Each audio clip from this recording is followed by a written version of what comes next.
période de moisson, on a une activité qui s'effectue donc le samedi et le dimanche, et la semaine bien sûr. Samedi, dimanche, une astreinte permanence en fonction du climat et comment la récolte elle avance pour répondre au dépannage des clients qui nous appellent.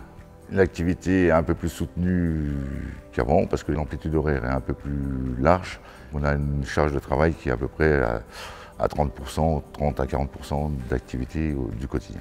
L'année dernière, on avait eu plus de travail. Cette année, ça a été plus fluide. Et les machines sont aussi de plus en plus fiables. Donc on a eu moins d'interventions par rapport à l'année dernière.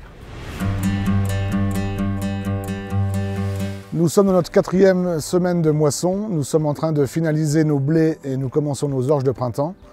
Suite à la pluie du week-end dernier, nous constatons une baisse de PS entre 3 et 4 points de PS comparé avant la pluie. La qualité reste toujours correcte, hormis du grain cassé et de petits grains dans nos blés.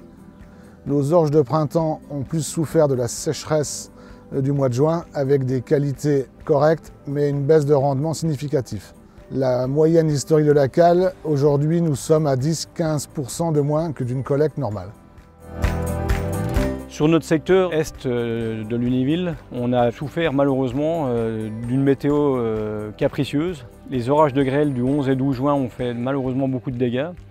Donc des dégâts dans les parcelles de nos agriculteurs, mais aussi des dégâts sur des bâtiments. Ça a été compliqué pour certains agriculteurs qui avaient déjà stocké leur moisson à l'abri. Heureusement, la coopérative était là. On a mis tous les moyens qui pouvaient être à notre disposition pour sortir les céréales de ces bâtiments-là et pouvoir les traiter au sein de la coopérative. Et c'est là qu'on voit que le modèle résilient de notre système coopératif permet finalement, dans les cas de coups durs, d'apporter un service à un plus grand nombre.